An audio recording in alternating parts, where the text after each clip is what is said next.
Hello students, a very warm welcome to my YouTube channel.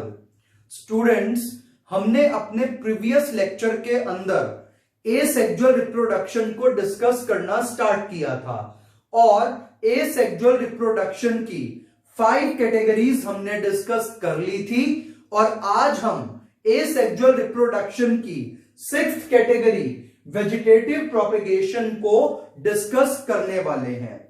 तो हमें asexual reproduction की अगर 6 कैटेगरीज को याद रखना है तो उसके लिए मैं एक ट्रिक भी आपके पास लेकर आया हूं।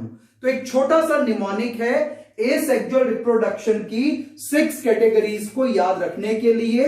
तो आइए देखते हैं वो निमोनिक। तो बहुत अच्छा सा एक सिंपल सा निमोनिक है।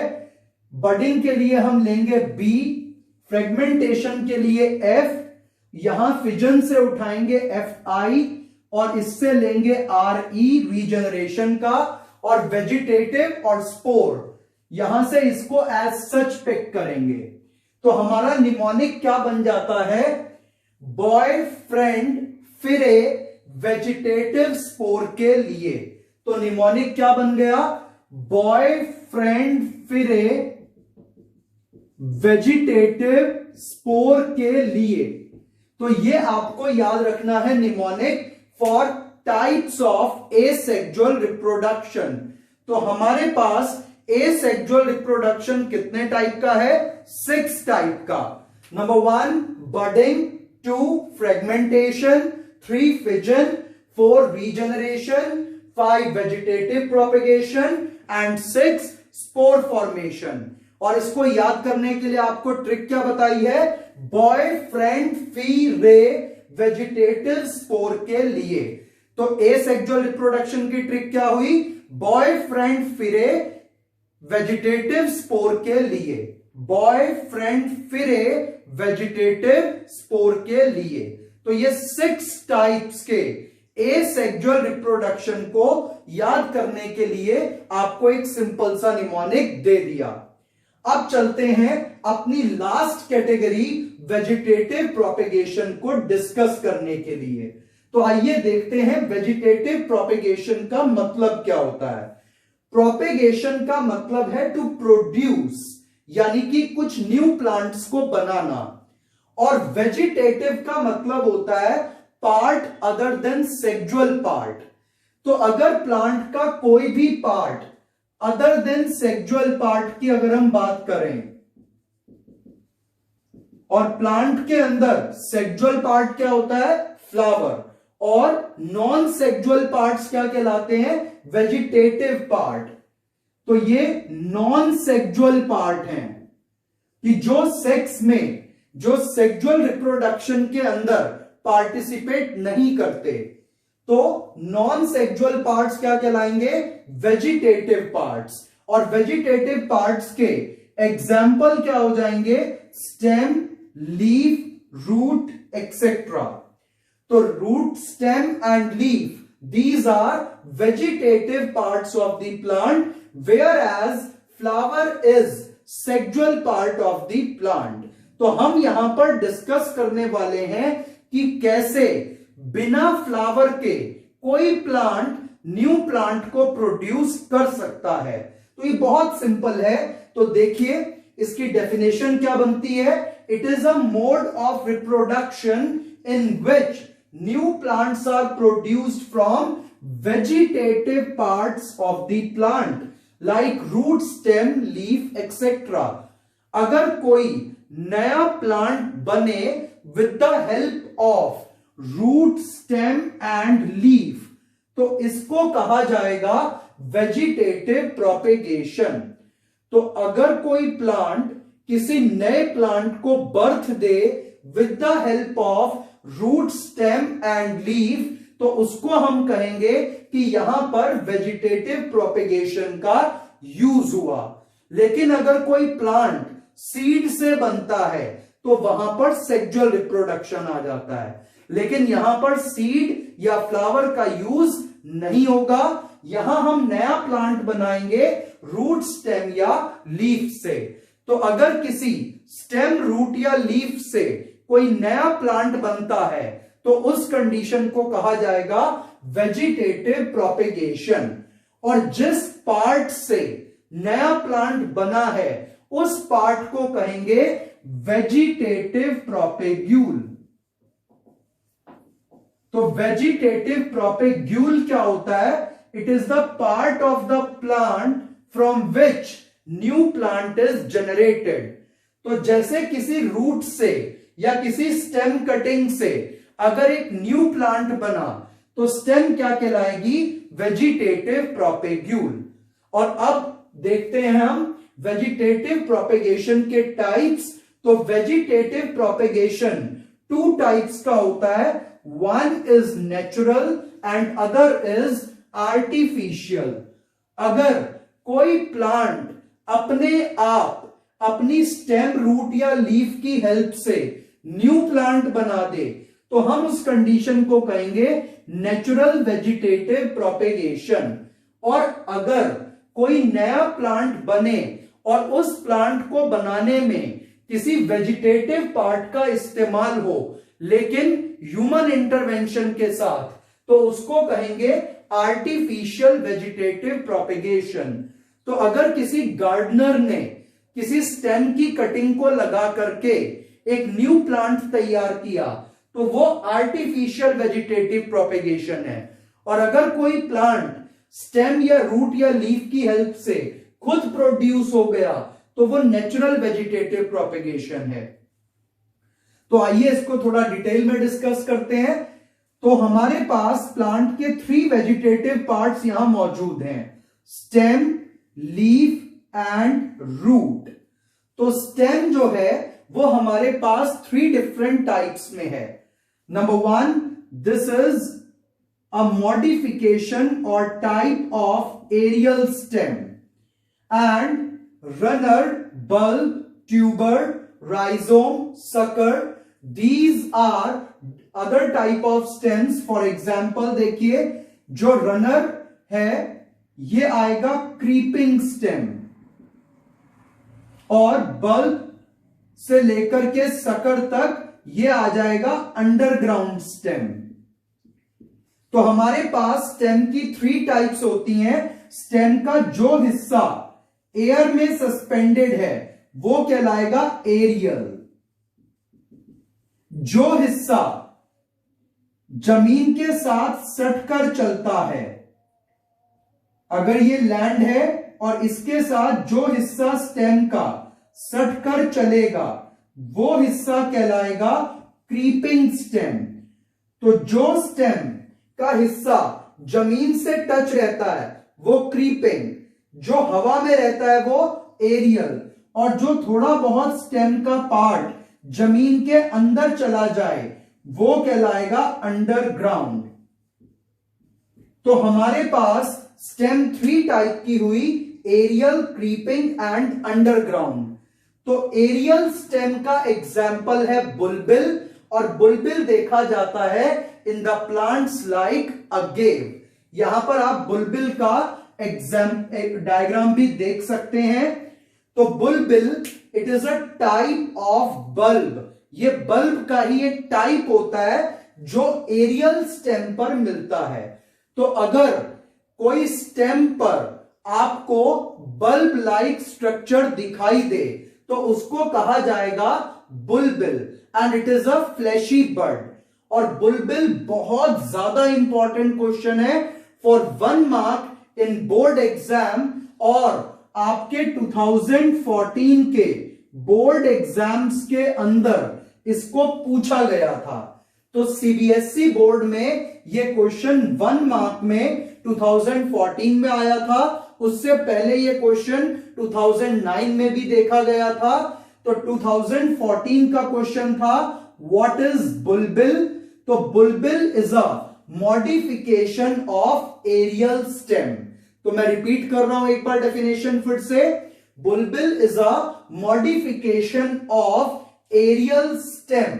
और बुलबिल को हम एक और नाम से जानते हैं, या तो पप या बल्बलेट। तो पप एंड बल्बलेट ये बुलबिल के दूसरे नाम हैं, और इन नामों से आपको कंपटीशन एग्जाम के अंदर क्वेश्चन मिल सकता है। तो मोस्ट इंपॉर्टेंट क्वेश्चन हो जाता है फॉर 1 मार्क बुलबिल। और बुलबिल क्या है? It is a modification of aerial stem and it is capable to give rise to a new plant. तो लास्ट टाइम फिर से रिपीट कर रहा हूं, it is a modification of aerial stem which is capable to give rise to a new plant. और ये question 2014 में board exams में आया था। और बुलबिल के अदर नेम्स क्या हैं? पप एंड बल्बलेट। और बुलबिल किस प्लांट में देखा जाता है? Agave. Just remember this example, it is very very important. तो आपको ये क्वेश्चन एग्जाम्पल के तौर पर भी पूछा जा सकता है कि बुलबिल का एग्जाम्पल दें तो अगेव और डेफिनेशन दें तो modification of aerial stem. Next हमारे पास आता है runner. It is a type of creeping stem जो ग्रासेस में बहुत कॉमनली देखी जाती है।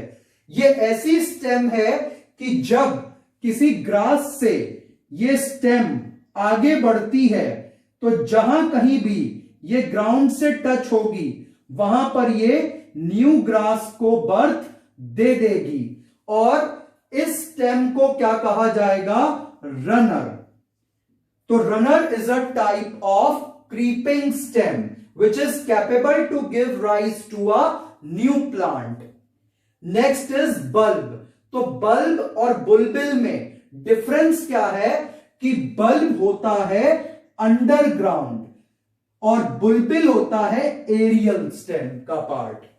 तो अगर मैं एरियल स्टेम का मॉडिफिकेशन बोलूं तो बुलबिल, अंडरग्राउंड स्टेम का मॉडिफिकेशन बोलूं तो बल्ब। और सेकंड डिफरेंस क्या है कि जो बल्ब है वो बुलबिल कहलाया जा सकता है, बट हर बुलबिल बल्ब कहलाया जा सकता है, बट हर बल्ब बुलबिल नहीं कहलाया जा सकता। तो हमें और ज्यादा डिटेल्स जानने की जरूरत नहीं है, बस इतना ध्यान रखेंगे कि ये पार्ट हवा में मिलता है, एरियल पार्ट है, और ये पार्ट अंडर द ग्राउंड रहता है। तो underground swollen stem is bulb and aerial swollen stem is bulbil। और बल्ब का example onion and garlic. Next is tuber. Tuber जो है उसके अंदर आपने आईज बहुत कॉमनली दिख जाती हैं। अगर आपका पोटैटो घर में 10 से 12 दिन पड़ा रहे तो उसके ऊपर आईज क्लियरली ऑब्जर्वेबल होती हैं। कभी कभी उस पर बर्ड भी निकल आती है व्हाइट कलर की, जिससे एक न्यू प्लांट बन सकता है। तो eyes of potato is an example of tuber and it is also a underground stem. तो अगर कोई कहे व्हाट इज ट्यूबर, तो यहां पर क्या है? ये एक अंडरग्राउंड स्टेम है और इसका एग्जाम्पल क्या है? Eyes of potato. Next is rhizome of ginger. तो अगर आपसे कोई पूछे कि जिंजर का न्यू प्लांट किसकी हेल्प से बनता है, तो वो राइजोम की हेल्प से बनता है। और राइजोम क्या है? एक मॉडिफाइड अंडरग्राउंड स्टेम। तो what is rhizome? Modified underground stem which is capable to give rise to a new plant. For example, ginger and banana is formed with the help of this. और ginger और rhizome पर question NEET 2015 में पूछा गया था। तो NEET 2015 का question है कि जिंजर का वेजिटेटिव प्रोपेग्यूल क्या होगा? तो answer will be rhizome. Next is sucker. Sucker is also a type of underground stem which produces the plant called mint. और इनका डिफरेंस बिटवीन वाला क्वेश्चन और साथ साथ एक जो है क्वेश्चन आपको यहां पर मिल सकता है कि मैच द फॉलोइंग का। तो इनमें मैच द फॉलोइंग का क्वेश्चन नीट 2011 के अंदर आया था। तो 2011 के अंदर मैच द फॉलोइंग का क्वेश्चन आया था और 2015 के अंदर क्वेश्चन पूछा गया था राइजोम के ऊपर। और अब हम आगे चलते हैं। नेक्स्ट पार्ट पर that is leaf. Leaf bird बना करके देगी हमको एक न्यू प्लांट, और ये इजीली देखा जा सकता है ब्रायोफिलम प्लांट के अंदर, and it is also important for 1 mark. Then root, root में भी ट्यूबर्स देखे जाते हैं, और इसका एग्जाम्पल हो जाएगा स्वीट पोटैटो। और ये जो आप डायग्राम्स देख रहे हैं, they are also very important. इन डायग्राम्स को दिया जाता है एग्जाम्स के अंदर, और ये पूछा जाता है कि किस पार्ट को रिप्रेजेंट करता है। तो eyes of potato is representing the stem tuber. बुलबिल of agave का डायग्राम ये रहा, ये जिंजर आ गई, और जिंजर के अंदर बर्ड की हेल्प से भी न्यू प्लांट बनता है, and these are adventitious roots of ginger. और ये आ गया हमारे पास ब्रायोफिलम की लीफ, जिस पर बर्ड की हेल्प से एक न्यू प्लांट तैयार हो जाएगा।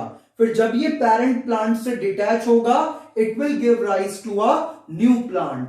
और आर्टिफिशियल प्रोपेगेशन हमारे कोर्स में अब बहुत डिटेल में नहीं दिया गया है, आप इसके सिर्फ एग्जाम्पल्स को याद रख सकते हैं। ये आप क्लास 10th के अंदर पढ़ के ऑलरेडी आए हैं, तो इसके ऊपर ज्यादा एम्फेसिस डालने की जरूरत नहीं पड़ेगी। तो कटिंग से बन जाएगा रोज, लेयरिंग से बन जाएगा जैस्मिन एंड ग्रेप्स, और ग्राफ्टिंग से बनेगा मैंगो। तो ये आपकी एनसीईआरटी में ज्यादा इसके बारे में कुछ नहीं दिया है, तो उसके ऊपर आपको ज्यादा ध्यान देने की भी जरूरत नहीं पड़ेगी। आपका मेन फोकस इसी पार्ट पर रहना चाहिए।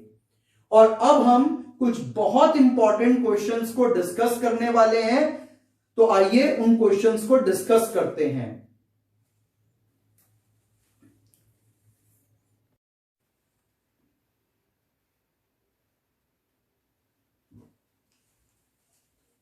तो स्टूडेंट्स चलिए कुछ इंपॉर्टेंट क्वेश्चंस को डिस्कस करते हैं। सबसे पहले क्वेश्चन जो हमारे पास आ रहा है, name the most invasive aquatic weed, why it is called terror of Bengal, also give its vegetative propagule। ये सीबीएसई बोर्ड और नीट का बहुत फेवरेट क्वेश्चन है, और कई बार ये क्वेश्चन रिपीट हुआ है। 2013-14 में भी ये क्वेश्चन पूछा गया है, और उससे पहले भी ये क्वेश्चन कई बार पूछा गया है, and it is one of the most important question for your board exam and also for the NEET exam. तो चलिए इसके आंसर को देखते हैं। मोस्ट इन्वेसिव एक्वेटिक वीड, यानी कि पानी में पाए जाने वाला एक अनवांटेड प्लांट जो बहुत तेजी से ग्रो करता हो, उसका नाम बताइए। तो आंसर आएगा वाटर हायासिंथ और इकॉर्निया क्रेसाइप्स, इसका जो साइंटिफिक नेम है। तो water hyacinth is most invasive aquatic weed. Next, इसको टेरर ऑफ बंगाल क्यों कहते हैं? इसलिए because it grows rapidly by vegetative propagation and cause deficiency of oxygen and leads to death of fishes. Friends, इस plant को लाया गया था इसके बहुत ब्यूटीफुल फ्लावर्स और ऑर्नामेंटल लीव्स की वजह से। इसके जो फ्लावर्स और लीव्स हैं, they have ornamental value, they are very beautiful, और इसकी जो लीव्स हैं दे आर वाटर प्रूफ। तो इस प्लांट को इसकी खूबसूरती के लिए इंडिया में लाया गया था, मगर ये प्लांट इतनी तेजी से ग्रो करता है कि बहुत जल्दी पानी के सरफेस को कवर कर देता है, जिस कारण पानी के अंदर ऑक्सीजन की कमी होने लगती है, और ऑक्सीजन की कमी से फिशेस की डेथ हो जाती है। तो इसीलिए ये टेरर ऑफ बंगाल कहलाता है, क्योंकि ये पानी में ऑक्सीजन की कमी को कर देता है, जिससे फिशेस की डेथ हो जाती है। और ये प्लांट अमेज़न बेसिन का नेटिव प्लांट है, और इसको इंडिया में इसकी खूबसूरती के लिए लाया गया था, मगर यहां पर आकर के इसने पॉन्ड्स के सरफेस को कवर कर दिया, उसमें ऑक्सीजन की कमी कर दी, जिस कारण वहां पर फिशेस की डेथ होने लगी और एक्वेटिक लाइफ को हार्म होने लगा। इसीलिए हम इसको टेरर ऑफ बंगाल कहते हैं। यह प्लांट वेस्ट बंगाल और केरला में बहुत कॉमनली देखा जाता है, और जबकि इसको लेक विक्टोरिया इन अफ्रीका में भी देखा जाता है और ये वहां भी प्रॉब्लम कॉज करता है। और इसका जो वेजिटेटिव प्रोपेग्यूल है that is offset which is a modification of stem. तो ये स्टेम की मदद से मल्टीप्लाई करता है। तो आप इसका डायग्राम देख सकते हैं। जो लीव्स हैं इस प्लांट की वो वाटरप्रूफ होती हैं। जो इसका पिटियोल है यानी कि जो लीफ के नीचे की स्टॉक रहती है, डंडी रहती है, वो काफी जो है सूजी हुई होती है, इट इज इन्फ्लेटेड। और इस प्लांट के अंदर ऑफसेट निकलेगा, एक स्टेम आगे की ओर बढ़ेगी, और जब ये स्टेम आगे की ओर बढ़ेगी तो ये एक नए प्लांट को बर्थ देगी। तो ये जो है था हमारा प्लांट वाटर हायसिंथ या इकॉर्निया क्रेसाइट्स। तो one of the most important question, और ये आपको जरूर लर्न करना है। Next is what is juvenile phase. इसको हम पहले भी डिस्कस कर चुके हैं। Time period from birth to reproductive maturity. This question has came in CBSE 2018। और इसके बाद name the unicellular algae which reproduce by zoospore. तो जब हमने जो है स्पोर फॉर्मेशन वाला टॉपिक किया था तो वहां पर मोटाइल स्पोर्स के बारे में पढ़ा था, और उन मोटाइल स्पोर्स को क्या कहते हैं? ज़ूस्पोर। ज़ूस्पोर में क्या होता है? फ्लैजिला, और ये फ्लैजिला की हेल्प से क्या करता है? मूवमेंट करता है। तो इसका एग्जाम्पल आ जाएगा क्लेमाइडोमोनास। तो अगर आपको पूछा जाए व्हाट इज क्लेमाइडोमोनास, तो it is a unicellular algae, और ये किससे मल्टीप्लाई करती है? With the help of zoospore. Next question 2019 में देखा गया है, रिसेंटली आया हुआ क्वेश्चन है कि why no variations are seen in clones. कि क्लोन्स आइडेंटिकल कॉपी क्यों होते हैं, उनमें कोई फर्क क्यों नहीं होता? तो उसका रीजन है क्योंकि वो सिंगल पेरेंट से पैदा होते हैं, और जब वो पैदा होते हैं तो कोई गैमीट्स का फ्यूजन नहीं होता, कोई रिकॉम्बिनेशन का फिनोमिना नहीं लगता। और रिकॉम्बिनेशन का फिनोमिना आप अपने चैप्टर नंबर 5 में काफी डिटेल में पढ़ने वाले हैं। तो ये कुछ इंपॉर्टेंट क्वेश्चंस थे। अब इसके बाद 2017 में आया हुआ एक क्वेश्चन है, give vegetative propagule of potato. तो आंसर विल बी ट्यूबर। आप इसके अंदर आइज ऑन ट्यूबर भी लिख सकते हैं। Next, give importance of vegetative propagation. तो जो फिनोमिना हमने अभी पढ़ा था वेजिटेटिव प्रोपेगेशन का, उसका क्या बेनिफिट है? तो उसका बेनिफिट ये है कि उससे प्लांट बहुत तेजी से ग्रो कर सकते हैं। इट इज अ फास्ट और quick method of reproduction. Second, it form identical copies of plant, means it form clone plants. Next, it helps to produce seedless plant like grapes and banana. Hope आज आपको asexual reproduction clearly समझ में आ गया होगा।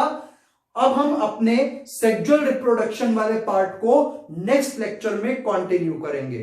Thank you.